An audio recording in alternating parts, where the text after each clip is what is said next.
Items 1 through 10. There's no name on this. Oh, Herman. There you go. Herman. Multiple agenda item comment. Hold on one second. Mr. Spindler, you don't have a comment card here? Yeah. You do? All right. Herman, go ahead. Well, now that we have a two-member quorum, and hopefully we're not out of the Brown Act quorum violation, I'm here to say that on item 8, out of order, because there is no order, that under the master conditional use permit for sale and dispensing for convenience and necessity, once again, more alcohol beverages for not one use, but rather mixed use of 3 use. Isn't that hilarious? That's the best fucking way to have a 40 ounce for the day. Then we go into the other items like in CD4, whoever the fuck that dumbass councilman is, because he doesn't represent a physical impact statement, the dumb bastard. And then you go into item number 10, another CD4 Van Ness LLC, who says dwelling units, 6 dwelling units per structure containing simply 28,000 square feet. Okay. Well, that doesn't solve the housing issue. God damn it. It's expensive. But really, let's go to item 1 and let's read it into the record. Fuck the director of planning and fuck the oral status report. Fuck everything relative to the ongoing development of this fucked up city planning policy called PLUM. Fuck work programs, fuck your operations, and fuck all other items of interest on this public agenda for Planning Land Use Management Committee starting today, September 19, 2017, in room 340 for the record. And in closing rebuttal on item 2, the Department of City Planning relative to transit orientation of communities' affordable housing, there is no affordable housing. Fuck you. Okay, we've been joined by Councilmember Marquis Harris Dawson, and we have a quorum even before that, so just want to clarify that. Puppet.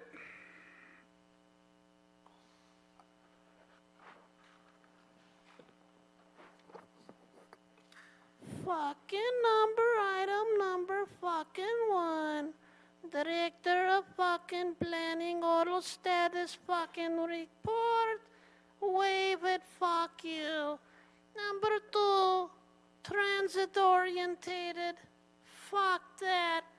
I saw Mr. Rossiter taking public transit with his big fat ass. Fuck him. Number 3, Aura Garcia to the North Valley. No, we don't want her. She ran out like a little child. I have it on my phone. No more. Out. Number 4, City Ethics Commission. Why did you at the City Ethics Commission hurt my good friend Ref Rodriguez? Ref. You fucking pigs. He was going to reform education and the City Ethics Commission fucked him. No, fuck you. And then we get to alcohol sales for the drunk Jose Huizar, the alcoholic. Yes, he wants more alcohol in CD14. Gulp, gulp, gulp. Slap the woman, give me another round. Shit on the sidewalk, I'll take another round. Hit a kid on a bike, I'll take a double. Yes, isn't that what you call it, a double? That's right. Drink till you drop dead. Yes, and CD14. We don't care about you fucking residents. We don't care. Only the developer and cash. Buy the city council members. They're all for sale. They're all scum. Finally, I forgot to say, fuck you. All right. So we will move to items 5, the consent calendar. Item 5 has no cards. We'll approve that on consent unless there are some objections. Not seeing none. Item number 6, we will approve that on consent. There are no objections on that. Item 7, we will approve that on consent. There are no objections. Item 1, report from the Director of Planning, Vince Bartoni. Mr. Bartoni, welcome.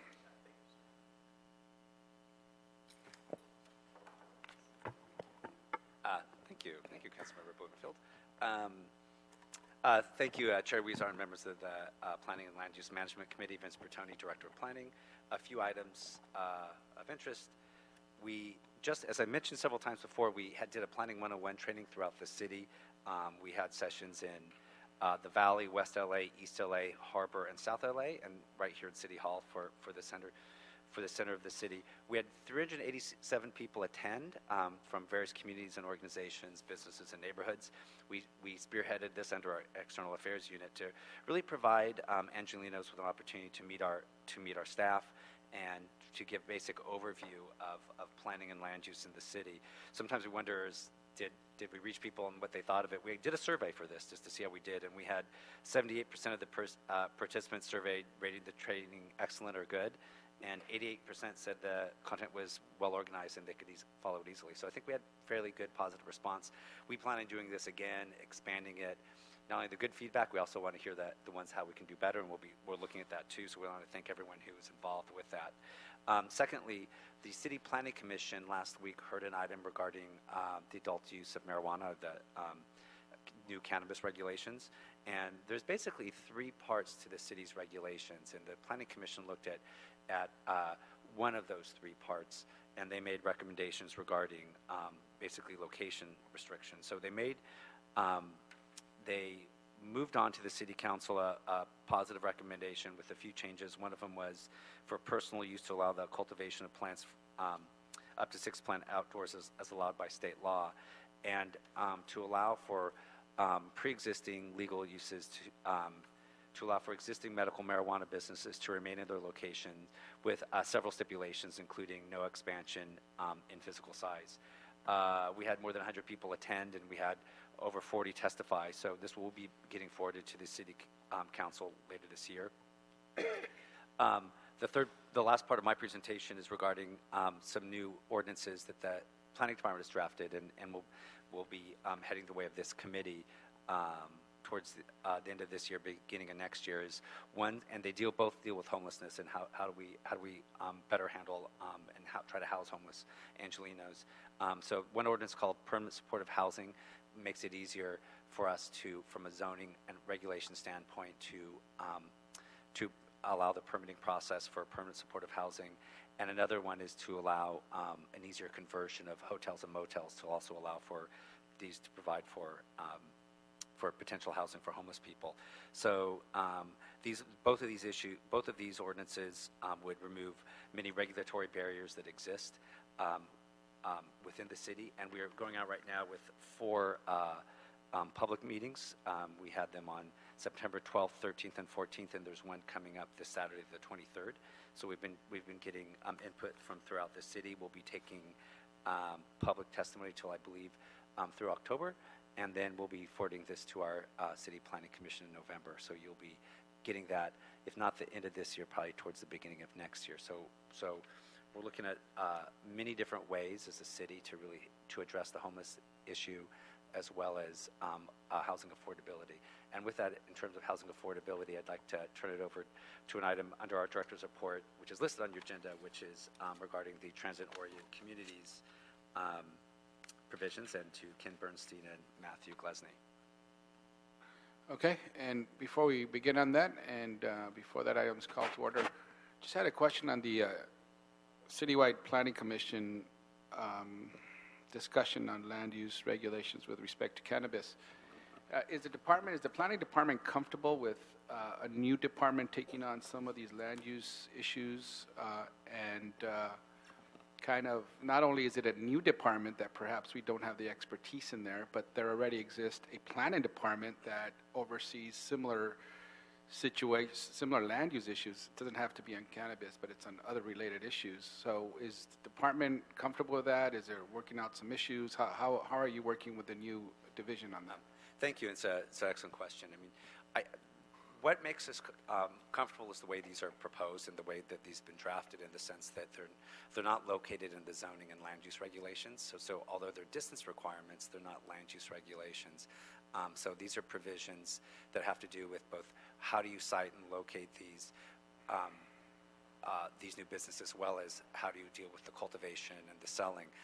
It's a very highly specialized type of business, in terms of growing, and then how do you regulate the sales, which is different than most of the other land use regulations that we really have here in any city. And it's clearly new territory. It's charting new territory, and different cities are handling it in a different manner. We've looked at what other cities have done, and all of them are handling it in different ways. What makes LA a little bit different than other places is we have not one but two local initiatives that give us certain boundaries to work within, and certain expectations. So I think, given the history that we have in the city with the local initiatives, given the way this is drafted, I think that we're comfortable with where that's going, and certainly we're open and flexible if the city council has other ways of doing it, and we're happy to work with the council to find another path forward if ultimately the council's not comfortable with it, but we're also comfortable with this path too. Okay.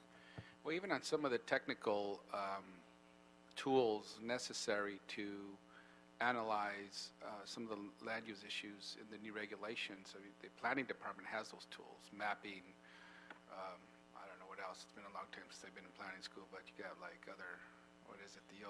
there's probably not the same technology as when I went to planning school, but there's all these additional tools that the planning department has.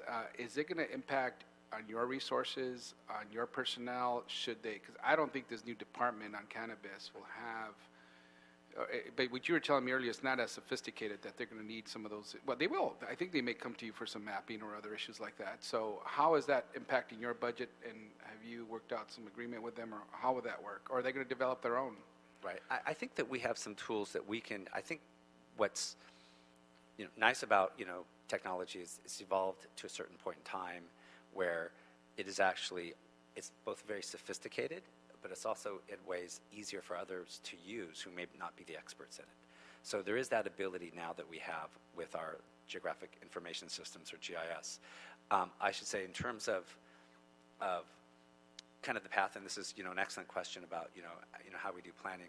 I would always say that my caveat is that it's clear that these regulations are not included within the zoning portion of our code or in our land use, and because of that, that gives me a higher level of comfort.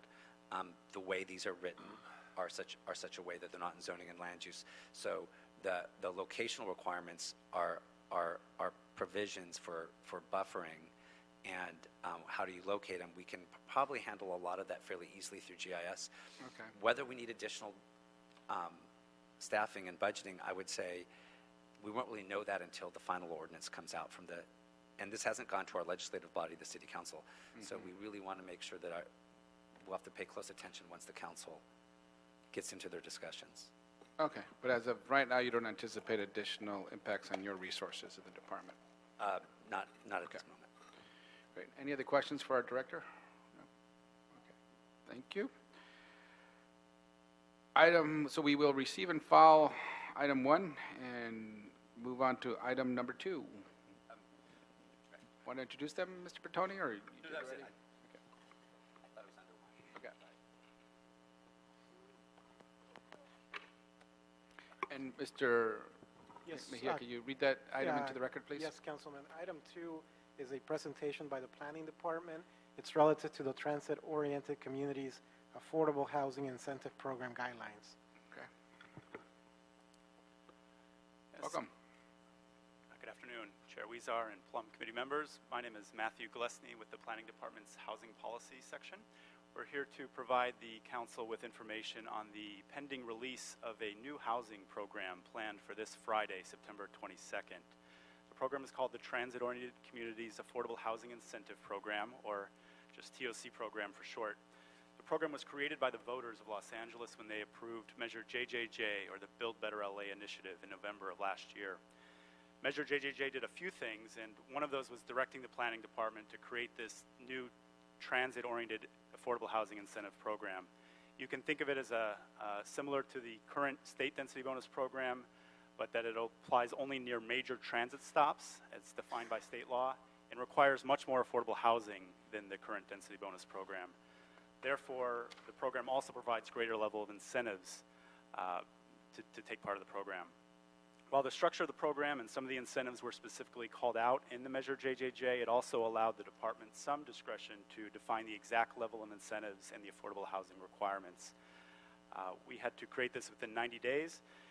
After the election, we did a lot of outreach, talking to folks, looking at what works and what doesn't work. Today in our density bonus program, we took this to our City Planning Commission in May, who approved it with a few recommendations.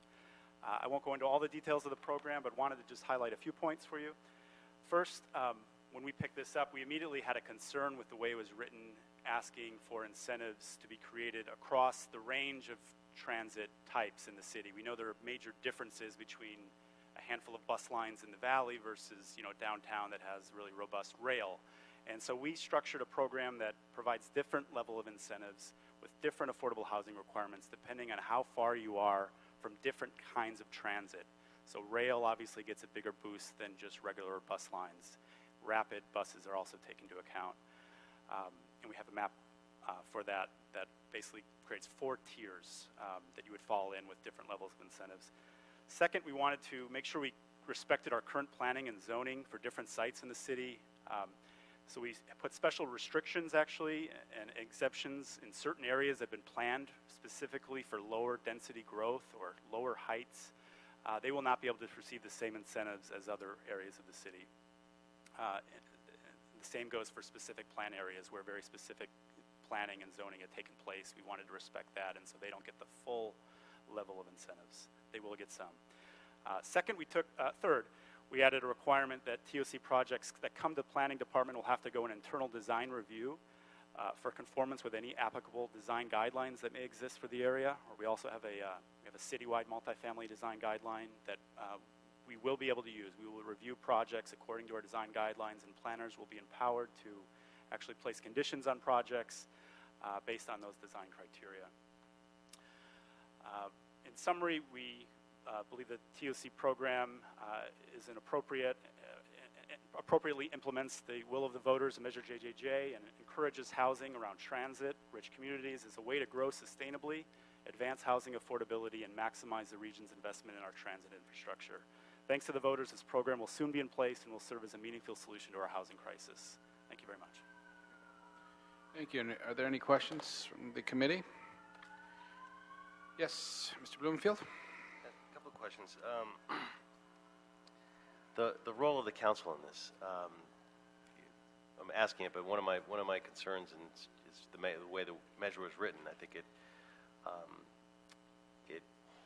takes away a major role for the council. I think to the detriment of democracy, and to some extent, even though this was a democratically passed initiative. So tell me a little bit about how this works vis-a-vis the council. Can we rewrite the regulations that you guys have put together? What specifically did JJJ require, and what role does the council have if we wanted to change it? Could we? Ken Bernstein with City Planning. Thank you for the question, Council Member. The measure, as you alluded to, did not provide for a role for the City Council in its review. It did provide for an advisory review and vote by the City Planning Commission only, and then final issuance of the TOC guidelines by the Director of Planning. So it did not involve the Council directly. Our department did do our best, of course, to keep all the council offices informed about the development of the guidelines, and we did do public outreach as well throughout the city and working with key stakeholder groups. But the measure was perhaps very intentional and very carefully crafted in the way that it developed parameters for the TOC guidelines, and we tried as a department to stay very true to the provisions that were spelled out and, of course, approved by the voters of Los Angeles in a ballot measure. So we were limited by that while still doing our best to have a very active participation process and consultation with the council. Yeah, I'm not blaming the department on this. I get what's in there. I just putting it out there because when constituents complain about the density bonuses and those kinds of things and point to us for remedy or for this is something that we have been excluded from as a council. And it's important to realize that. So both in the developing, but what about as this moves forward? Is there a further role the council can play? Well, as this moves forward, again, we're anticipating that we will begin to see projects taking advantage of the incentives, and certainly as a department, we will be carefully monitoring the results of the projects that are coming forward and reporting and keeping the council apprised as to what we're seeing. It is important to point out again that Measure JJJ was crafted intentionally to require a higher level of affordability for these projects. As a result, we've tried to calibrate the incentives accordingly, not provide undue incentives, but calibrate them to be very much in line with the provisions that are in state density bonus law, while still taking care to protect neighborhoods and limit the incentives in areas that have restrictions on zoning. So toward that end, how does it work when it's adjacent to single-family homes? Matt Glesney, Planning. Matt Glesney. So there's transitional height requirements actually when you are adjacent to a single family and I believe duplex zones.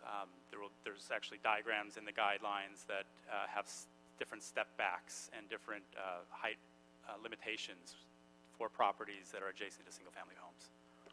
Okay. And then the community plans, that are underway, they're underway in my district. I've heard sometimes they can supersede this, but I don't know quite how that would work if this was voted in by the voters. So how does the relationship between the community plans and these incentives work? So there was a provision, the measure did contemplate this and did allow for the community plan provisions to supersede the TOC incentives as we do update community plans or provide, for example, in your district, the Transit Neighborhood Plan program that's currently underway.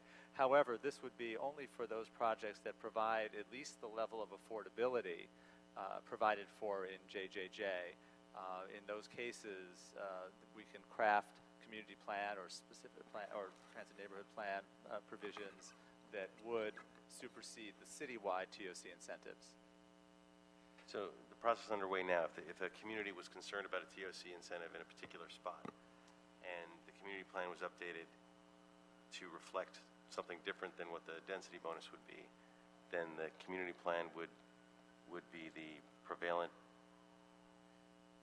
Well, I would say, I'm trying to make this clear, JJJ gave certain requirements for TOCs, and they basically gave, you have to at least meet this minimum, and if you combine that with state density bonus law and our local ordinances, there's a certain kind of floor that you had to meet, and we provided additional incentives beyond that floor. A few things about JJJ, it expires in 10 years, so these TOC guidelines will expire in 10 years. But it also contemplates the city updating all of its community plans over the 10 years. And so it had a specific provision that our community plans, provided they meet that minimum floor requirement, if you will, on affordability, then you can customize the community plan, the TOC program for that community plan. In fact, you're going to be seeing some community plans that have that customization coming up. We have both South and Southeast. Los Angeles will be two new community plans that their guidelines will supersede the citywide guidelines.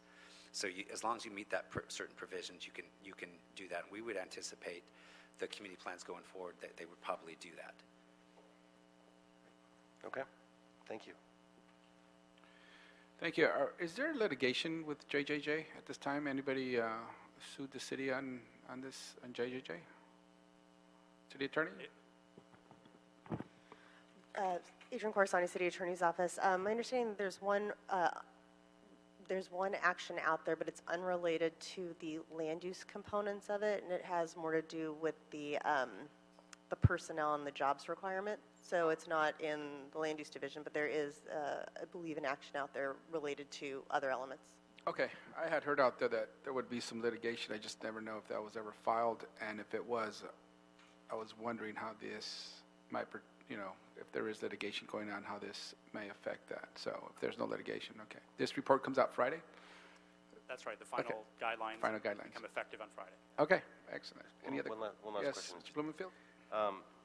Moderate income, workforce housing income, I know it's not directly covered by JJJ. Is that something that could be potentially included in the incentives? I was going to touch on that. Right, the JJJ initiative was very specific about the income ranges that can be served by this program, and it did not include moderate income at all. It actually did include, so it includes low income, very low income, and a new category that we don't use very much in planning, extremely low income. So that's 30% of AMI, but did not provide us the opportunity to address moderate incomes. Is that something that can be changed over time, or that would have to take a whole new action? Couldn't be changed through this means, our transit-oriented communities guidelines, but I think it's appropriate, and this could be a role for the council moving forward to look at what types of incentives and programs we want to be providing on top of what we've done here with TOC. Okay, thank you. Thank you. Okay, any other questions? Thank you for your presentation. We will receive and file the item number 2. Thank you. Item number 3, if that could be read into the record, please, Sure. Mr. Mejia. Item 3, Councilman, this is a communication from the mayor relative to the reappointment of Ms. Aura Garcia to the North Valley APC. Ms. Aura Garcia, are you here? Welcome, and thank you for your service to the North Valley Area Planning Commission. I understand this is a reappointment. Anything you'd like to share with the committee and your experience with the commission and or your interest in serving again? Welcome. Thank you, Councilmember Huizar. Thank you, everybody that's here. I just want to thank you, Mayor Garcetti and everybody on the committee for appointing me again for a second time. I am very proud to serve my community in that capacity with land use. Thank you. Thank you. Questions or comments for Ms. Garcia? Seeing none, we'll move to approve this item and move it to full council. Any objections? Seeing none, so ordered. Thank you. Congratulations. Item number 4. Item 4, Councilman, this is a communication from the mayor relative to the appointment of Diane Canner to the Cultural Heritage Commission. Okay. Welcome, and this is an appointment to the Cultural Heritage Commission. And thank you for your willingness to serve. Anything you'd like to share with the committee about your interest in serving on this commission? Of course, if I have the microphone, I want to say something. Good afternoon. My name is Diane Canner. I'm from Council District 4. The following are the skills that I would bring to the Cultural Heritage Commission. Number 1, experience as a planner in a council office. Number 2, experience as a writer for newspapers. Number 3, experience as the author of books on Los Angeles architecture. Number 4, experience in the community leading a survey of 3,000 potentially historic buildings.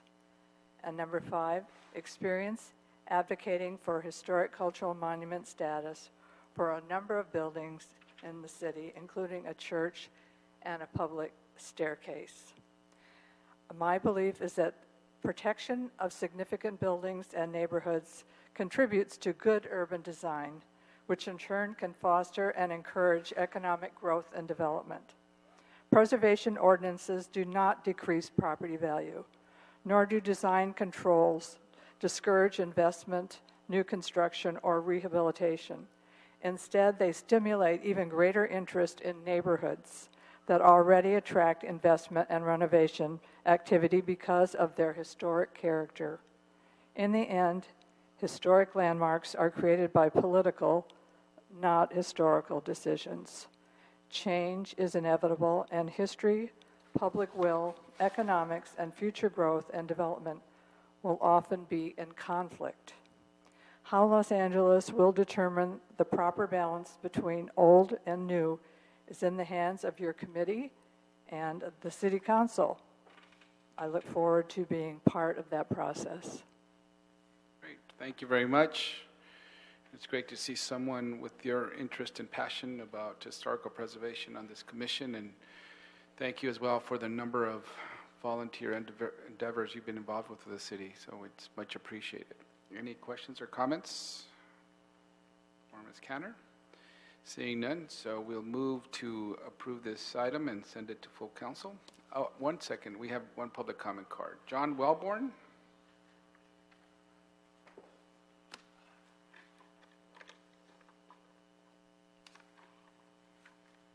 Mr. Chairman and members of the committee, I'm John Wellborn. I'm also a resident of CD4. When I saw this on the agenda, I thought, what a lucky city we are that Diane Canner is being asked to do this service. The 5 things she mentioned are absolutely correct, her experience. A 6th thing is she is really a wonderful person who is very good at making peace, reaching consensus, and will be a real addition to this work in the city. And so I just want to thank you for Diane for being willing to serve, and highly, highly recommend that the full council appreciate what a lucky appointment this is. So thank you very much for the time. Thank you. Thank you very much. So again, thank you, Ms. Canner, for your interest in serving, and we'll move this item without objection to the full council. Congratulations. Item number 8, we could call that to order, please. Sure. Item 8, Councilman, this is a report from the City Planning Commission. It's a resolution, a general plan amendment, zone change, high district change, and an appeal by Travis Schlink. He's appealing 3 land use entitlements, the master CUP, the zone variance, and the site plan review for a mixed-use project located in your district, CD14. Thank you. Now, 1 second, please. Is there the appellant in the room? Travis Schlink is the appellant in the room. For the city clerk, did proper notice go out for this hearing? You could verify that in your records that not now, but we just want to make sure that proper notice was given for this hearing if, in fact, the appellant did not show up. Okay, thank you. Sure. Welcome. Good afternoon. Hello, council members. Courtney Shum with the Department of City Planning. The case before you is a commercial project in the Arts District at 2nd and Vignes in CD14. The applicant is proposing to rehab an existing warehouse building on site and build a 5-story addition on top of it. The project will include commercial and retail open to the public, as well as a private membership club geared toward artists. On June 8, 2017, the City Planning Commission recommended approval of a GPA to regional commercial from commercial manufacturing and a zone and height district change to TQC22 Rio from CM1 Rio. The City Planning Commission also approved a master conditional use permit for alcohol sales, a variance for the parking configuration, and site plan review. Those have been appealed by a neighbor. The appeal points and staff responses have been submitted to the council file, but in summary, the appeal is focused on the fact that the appellant's building was not originally noticed for the initial public hearing. This was related to a mapping error that was subsequently corrected. The hearing was rescheduled and re-noticed appropriately. There have been no procedural violations. But as a result, the appellant feels that there's been a lack of consideration for his building and that it is reasonable to assume that the analysis of the project is inaccurate. He also cites issues with parking, traffic, and neighborhood compatibility that he says were not adequately addressed. All impacts were fully addressed in the MND for the proposed project. Further, the appellant has had the opportunity to participate in the public process in accordance with municipal code requirements and CEQA, and all comments were considered prior to a decision being rendered. He has not specified what analysis is lacking or provided any evidence to counter the analysis already conducted for the project. That said, staff recommends that the appeal be denied and the decision of the City Planning Commission be sustained. Further, the recommended GPA zone change and height district change will enable the site to be developed with commercial amenities that will benefit the surrounding community and both complement and be consistent with the influx of residential, commercial, and mixed-use development and activity seen through the Arts District in recent years. That concludes my presentation. Thank you for your time. I'm available for any questions. Great. Thank you. We'll now go to public comment. You could stay there, and we'll probably have some questions. Jerry Newman, representing the applicant.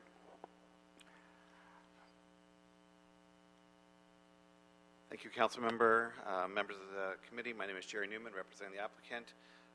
We have worked diligently with planning staff to create what I think the Planning Commission noted as a stellar project and one that should be replicated and one that should be honored. We are happy to that fact, and we've worked with the appellant to ensure that we have answered all of their questions and hopefully supported their concerns with solutions. I'm here to answer any questions that you may have. I do have two requests. We have a letter that was submitted August 24th requesting changes to two of the conditions. The Planning Commission, in one of the conditions, provided that all construction activities be done by machinery that is either solar or electric powered. We would like to ask that the words "if feasible" be put in, because there will be times when there are no solar or electric type machines that can be utilized in the construction process. We intend to use it in every possible way we can, but there may be instances when not. We don't want to be in violation of a condition. There is also a condition relative to outdoor terraces that required an 8-foot wall. We just wanted it to be no lower than the code required 42 inches to ensure that sound attenuation happens, but that is also in the proper way that the code wants it to be, those walls. With that, I am here to answer any questions you have, and we appreciate and thank you for your listening and consideration of this agenda item. Great. Thank you very much, Mr. Newman. Let me begin, since this project is in CD14, by saying that there was concern by the appellant that not proper notice was not given, but I understand from the clerk's office that not only for this meeting but other meetings as well, there has been proper notice given. Also, this project is an example of reusing and integrating an aged industrial building into a new project. This strategy recognizes that the building, while not designated as historic, is still a unique element of the neighborhood and gives character to the contemporary architecture of the project. And given the changing nature of this neighborhood and the highly increased level of pedestrian activity, I would like to introduce a few improvements that I believe can be made to improve safety and the sidewalk environment. One is that any new trees planted shall be 36 inches instead of 24 inches, consistent with our standards in the downtown core. Two, that the project shall improve the sidewalk with dual curb ramps, a better practice for pedestrian safety and ADA. And three, that the project shall install stop signs for all directions at the intersection of 2nd and Vignes if it qualifies and subject to the Department of Transportation. And would you be okay with those, Mr. Newman? Yes, we're okay with all those conditions. I would just want to make sure, relative to the trees, we assume those are the trees planted on the ground. If we have greenery that's above grade, it may be difficult to put. Yes, absolutely, yes. Thank you. And as this neighborhood changes from an old industrial area to a very active new neighborhood, probably one of the most exciting neighborhoods in downtown, if not Los Angeles, in terms of the mixture of residential activity and new commercial activity, there's a lot more people walking the streets. But even when you design or you get new projects in neighborhoods, this area in particular, there are few sidewalks. There are, as it changes and transitions from industrial to a more active neighborhood, we have to keep in mind the additional pedestrian activity, and that's why it's important to any new projects or adaptive projects in the area that we consider the pedestrian activity in the neighborhood as well. So, any further questions or comments?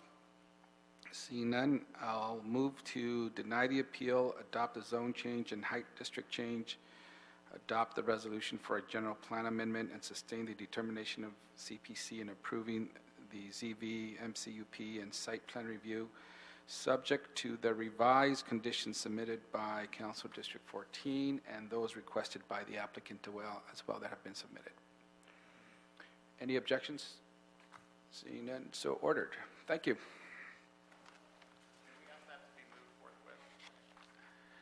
We don't do forthwith here, but we do have this scheduled. When is this scheduled? Clerk? For council? Mr. Chair, this is scheduled for September 26th for September council. 26th, yeah. Thank you. Any objections? Seeing none, so ordered. Thank you. Item number 9. Item 9, Councilman, this is an appeal filed by George Abrams.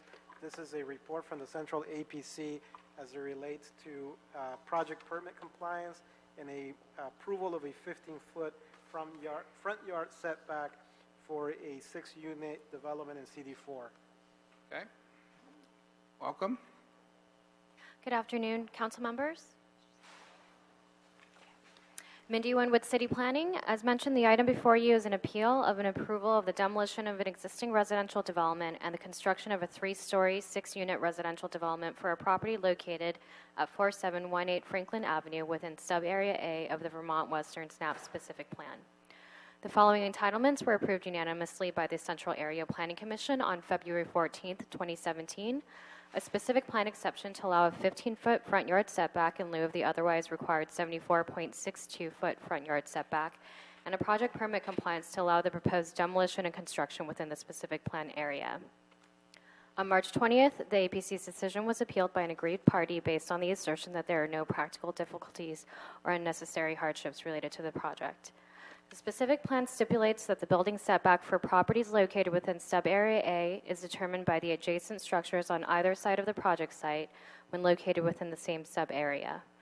The approval was based on the findings that the intent of the building setback regulation is to ensure that the proposed projects are consistent with the existing development of surrounding properties, and that the project site has an unusual circumstance in that it abuts only one Sub-Area A lot to the west, developed with a building constructed in 1921 and located approximately 75 feet from the front property line, when the entire block frontage along Franklin Avenue beyond the adjacent property to Berendo Street is built less than 10 feet from the front property line.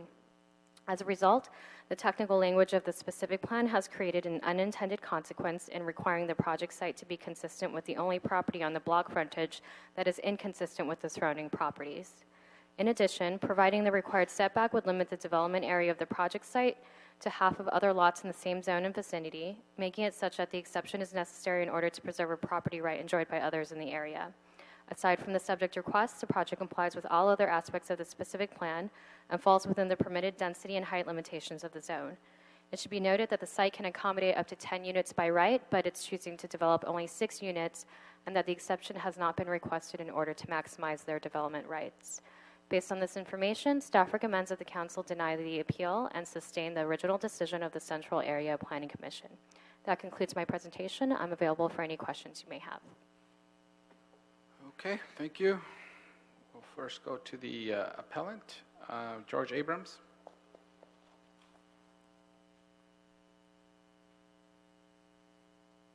Hi. Okay, it's awful dark in here. All right. Okay. The first required finding for an exception from the requirements of the specific plan, that the strict application of the regulations of the specific plan result in practical difficulties or unnecessary hardships inconsistent with the general purpose and intent of the specific plan, is evaluated based on whether the property can be put to effective use without the exception. If the property can be utilized consistent with its existing zoning, the fact that an exception would make the property more valuable or increase the income of the owner is immaterial. California courts have long held that self-imposed burdens cannot legally justify the granting of a variance. The fact that the owner may be able to make more money with a variance is not an unnecessary hardship. The question is whether without the variance he cannot make a reasonable return on the property. And in another case against the city, the court ruled if the property can be put to effective use consistent with its existing zoning without the deviation sought, it is not significant that the variance sought would make the applicant's property more valuable or that it would enable him to recover a greater income. Abuse of discretion is established if the court determines that the findings are not supported by substantial evidence in the light of the whole record, end quote. Now, no substantial evidence has been provided by the applicant or is documented within the first finding, nor is the city to guess about the missing evidence. The burden is on the applicant to submit sufficient material to support his application and to have submitted it to the zoning administrator prior or at the public hearing. Instead, the ZA has accepted at face value claims by the applicant that the financial strain is great and threatens the financial health of their small business, based on the applicant's statement at the hearing that they improperly secured an SBA loan to purchase the property for use as a commercial property, and such a hardship is obviously entirely self-imposed. Finding A states that the setback requirement is unusual for any residential zone lot within the city of Los Angeles. It is clear that the intent of the provision is to ensure that the proposed development is consistent with the development of surrounding properties, that the property is subject to unusual circumstances wherein its building setback is governed by the only property on the block frontage that is inconsistent with the surrounding properties, and that the adjacent properties to the east is located in subarea B. And finding B states that the provision was crafted to provide some flexibility by creating a range within which a project could be set back from the front property line. However, this reasoning is absurd. Buildings in a different subarea are not relevant to the development standards in another subarea. There is no provision in the SNAP that requires or even intends that such a consideration be made. The SNAP ordinance states that its purpose is intended to preserve the quality of existing residential neighborhoods by limiting new residential development which would exceed the prevailing density of such neighborhoods. The setback rules in the SNAP are intended to protect the character of the neighborhood for adjacent property owners regardless of the setbacks that may be average for the surrounding properties. Such reasoning would allow for ignoring the setback rules once a majority of surrounding properties are granted variances to exceed the existing setbacks. The SNAP has no provision for a majority rules calculation based on the proportion of properties that are granted variances to the setback rule. Such reasoning would invalidate the premise of setback rules intended to preserve the character of a neighborhood. The authority of the zoning administrator does not supersede the intent of the legislative body. The special circumstances finding required for a variance involves distinguishing the property from other properties in the same zone and vicinity. Per California case law, special circumstances are typically limited to unusual physical characteristics of the property, such as its size, shape, topography, location, or surroundings that restrict its development. Here, the property is a level, rectangular property facing Franklin Avenue, identical with all of the other lots on the block. In simple terms, therefore, nothing distinguishes the land's size, shape, topography, location, or surroundings from other property in the same zone and vicinity. There are no special circumstances that justify this finding, as nothing distinguishes the subject lot generally from other parcels in the same zone and vicinity. For the foregoing reasons, I respectfully request that you reverse the decision of the zoning administrator. Thank you very much. Julia Duncan from Council District 4.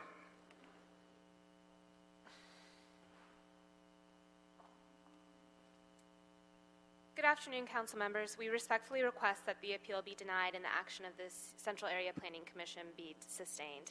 In this instance, the strict application of Section 7E of the Vermont Western SNAP specific plan to the subject property will result in practical difficulties and unnecessary hardships inconsistent with the general purpose and intent of the plan. The exterior wall, the Section 7E states that the exterior wall of the building frontage shall be no closer to the street than the exterior wall of the adjacent building closest to the street, and shall be located no further from the street than the exterior wall of the adjacent building farther from the street. The property to the immediate west of the proposed project site is in Subarea A and is located approximately 75 feet from the property line. The building setback for the subject site is therefore governed only by the property located to the west. This kind of setback is incredibly unusual for any residentially zoned lot in the city. The proposed project setback is being governed by an anomaly of a setback. The average setback on the entirety of Franklin Avenue, stretching for more than 500 feet to the west, is developed with buildings which are set back 10 feet or less. The proposed project is providing a 15-foot yard setback. The building itself will be 20 feet setback from the street. That's 5 feet greater than the average on Franklin Avenue in the immediate vicinity. It should also be noted that the neighbor to the east, if demolition and new construction were proposed, that's the property with a 75-foot yard setback, they would be required to have a new setback between 7 and 11 feet. Thank you. If you have any questions, I'm available. Thank you. Any questions or comments? No, see none. Okay, we'll move to deny the appeal and sustain Central Los Angeles Area Planning Commission's determination for the property. Any objections? Seeing none, so ordered. Okay, thank you. Next item, item number 10. No, Sure. yes, item 10. Item 10, Councilman, this is an appeal by Maria Santos Aguirre. Sorry, I can't pronounce the last name. It's an appeal relative to the determination of the Central APC for a multi-family residential structure with 12 dwelling units in CD4. Welcome. Good afternoon. My name is Joe Lucky, representing the Wilshire Community Plan area. The property before you is comprised of 3 lots located near the southeast corner of Van Ness Avenue and 6th Street in the Wilshire Community Plan area.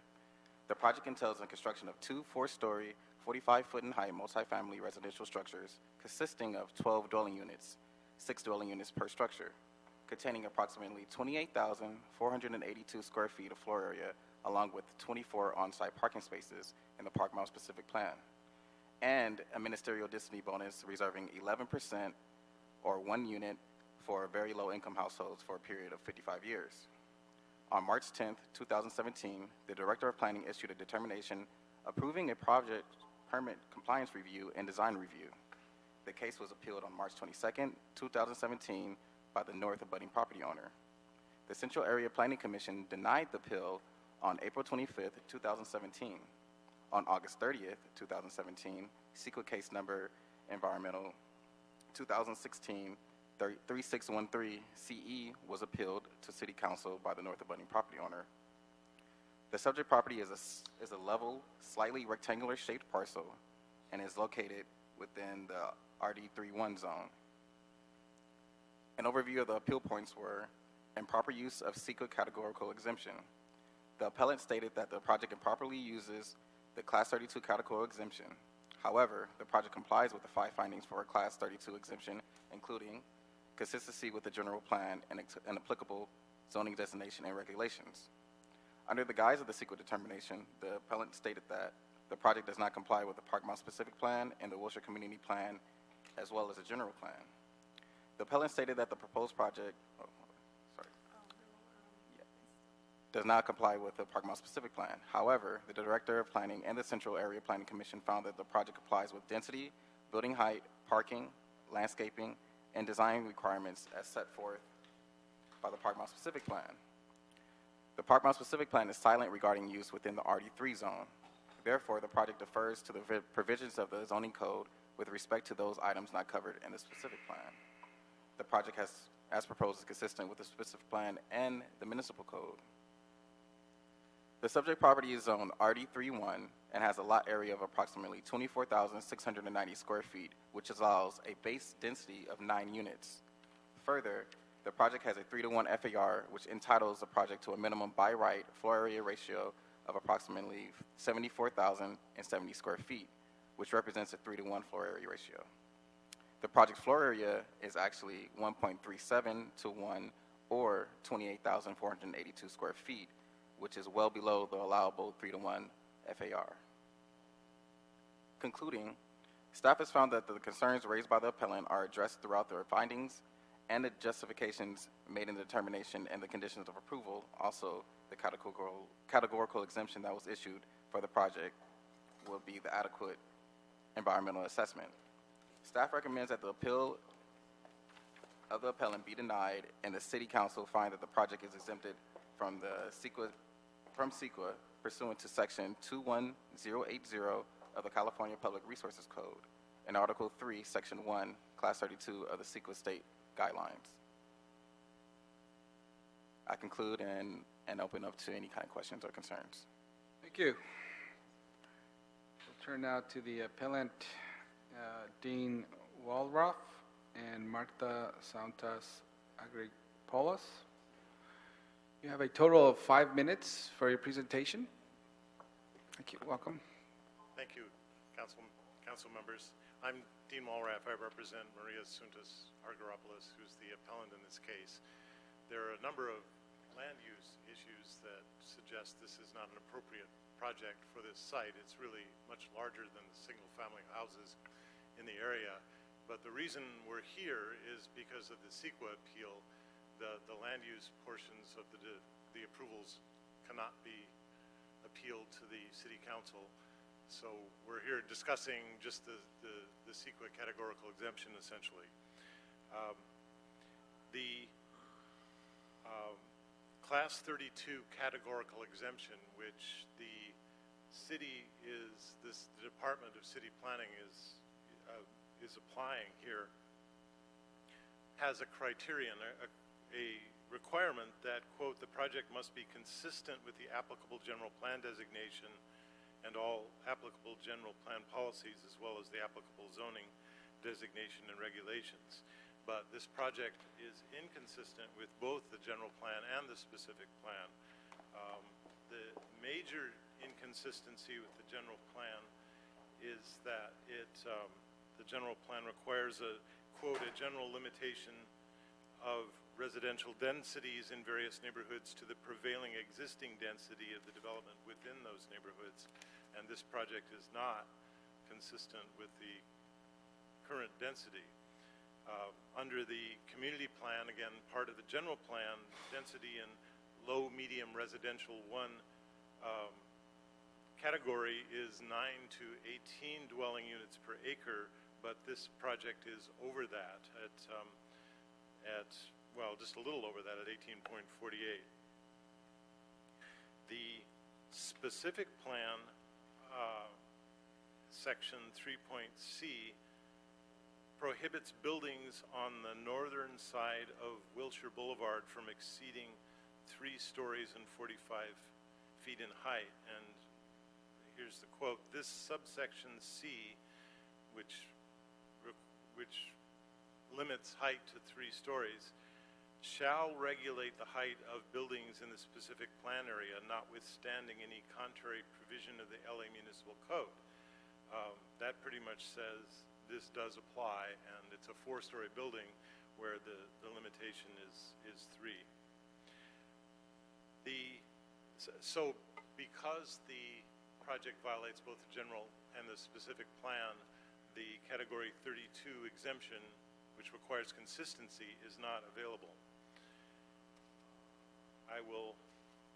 And then the determination from the department also states that the project incorporates mitigation measures, but mitigation measures cannot be relied on when there's a categorical exemption. So that right there defeats the categorical exemption. And I'll cede the rest of my time to my client here. Okay. Welcome. Hello, council members. My name is Maria Suntas Argyropoulos. I am one of the homeowners at 602 South Van Ness. 602 South Van Ness is a single-family home. It is on the RD31 property, but it is a single-family home where my husband and my 2 daughters, 5 and 7, live. We understand that there's a lot of, concern about putting in this building. Mr. Welburn and Mr. Winter and his attorney will tell you that there isn't, but This is going to be 12 units, 3 bedrooms each unit, I think except for the low-income unit, which will greatly increase the density as far as people living there and traffic in and around the area. If this was supposed to be a 3-story structure, you would not have 3 bedrooms. I don't think that the developer would put 3 bedrooms in there. And there are other concerns that we have personally because of privacy and having a 45-foot high 4-story building that's going to have a series of rooms and bedrooms that face directly onto our yard. Mr. Winter will also probably tell you that this has been purely a negotiating tactic on my part, that I've tried to get land from him, and all sorts of other things that greatly upset me, because really this has been an issue about enforcing what the ordinance says. And we don't understand why no one has ever looked at this language and said that, hey, there's a problem here and we should never have permitted a 4-story building to go in. That's all I'd like to say. Thank you for your time. Thank you very much. Turning to the applicant, Elisa Pastor.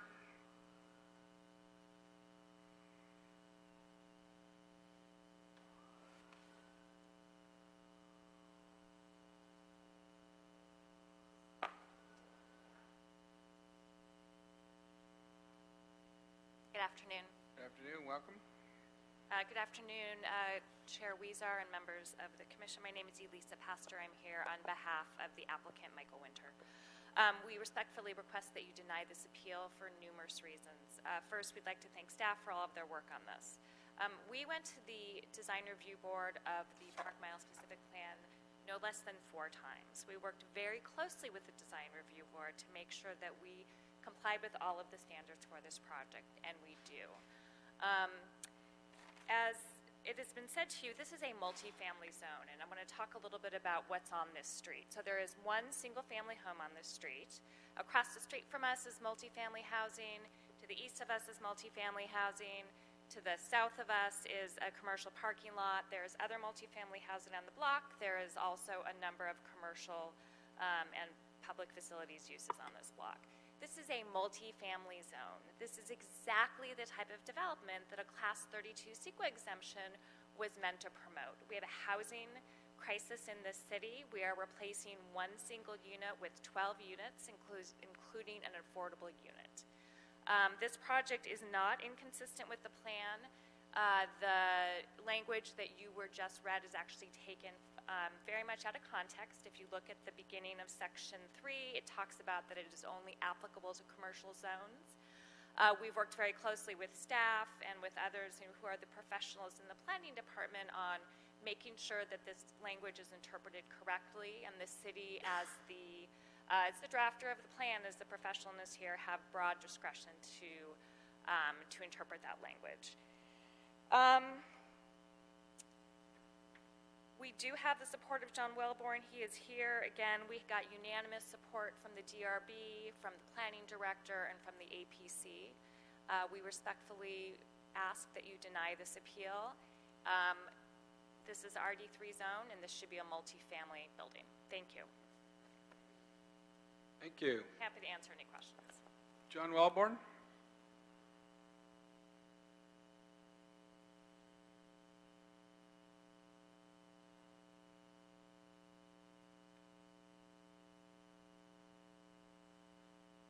Chairman Weezer and members of the Planning Committee, my name is John Wellborn. I have been working on the Park Mile Specific Plan since John Ferraro got me involved in 1978.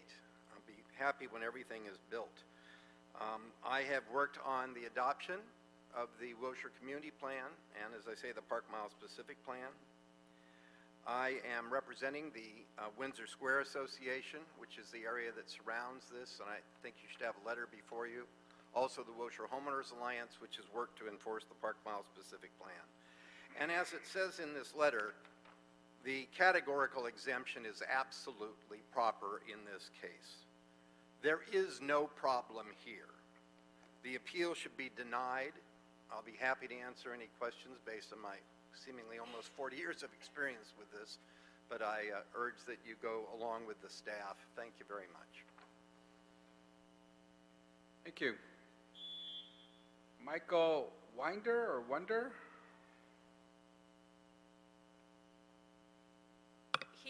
He doesn't have anything to say. He's the property owner. Okay. Julia Duncan from Council District 4?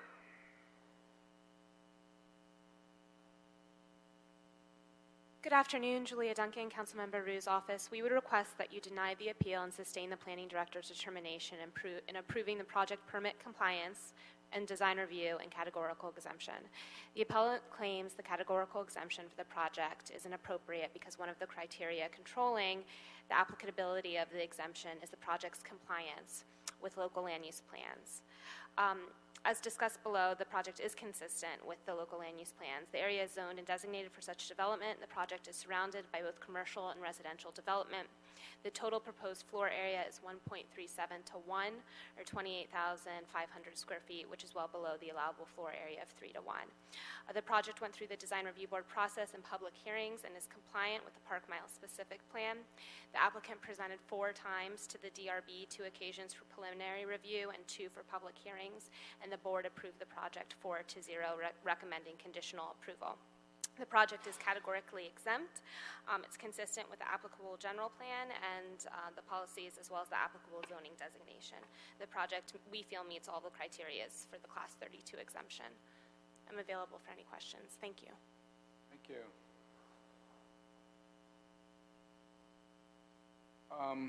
Thank you. Any questions or comments? Seeing none, okay. After review the record and hearing public testimony, we'll move to deny the appeal and sustain the Central Los Angeles Area Planning Commission's determination for the property. Any objections to that motion? Seeing none, so ordered.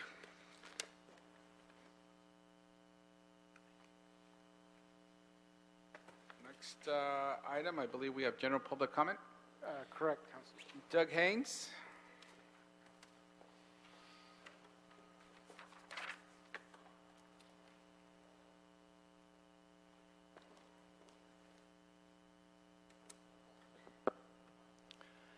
Good afternoon. Hi, my name is Doug Haynes. I'm with 2 neighborhood councils in Hollywood, and I have a lot of concerns about the proposed marijuana ordinance, and so I just wanted to bring up a few points with you that hopefully you can consider. First off, I would say you need to have a distancing requirement of marijuana activity from any residential zone. Marijuana retail stores and manufacturing are fundamentally incompatible with residential uses. Second, the proposed ordinance would allow retail marijuana stores in all commercial zones, but C zones also allow residential development. You should prohibit marijuana activity in any mixed-use building or adjacent to any residential buildings, and ideally marijuana use would only be in M zones.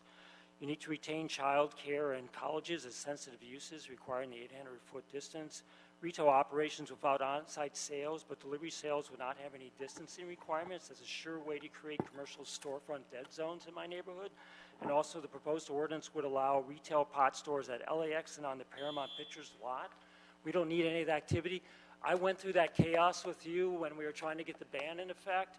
I don't want to have that happen again. My neighborhood has been significantly affected by these retail operations with the medical marijuana dispensaries. I've never had a business owner say he's happy to have a marijuana dispensary near his commercial operation. I've never had a resident, even those that purchase marijuana for medicinal use, say that they want it in their neighborhood. Thank you. So hopefully we can all look into this and come up with a better ordinance. Thank you. Thank you. George Abrams.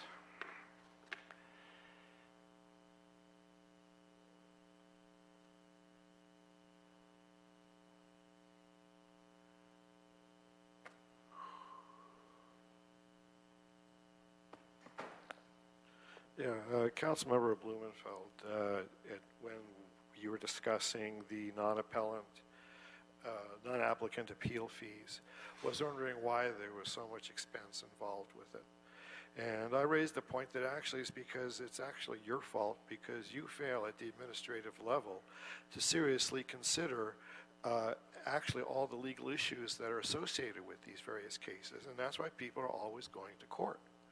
I mean, it happened in my case this morning before the city council where you clearly lost jurisdiction, yet there was a total incuriosity. And just like at this here, you keep asking, are there any questions or comments, and it's just dead silence. So I think that really if you want to deal with this issue of appeal fees and deal with all these cases against you, you should really start taking a greater interest in these cases at the administrative level. Thank you.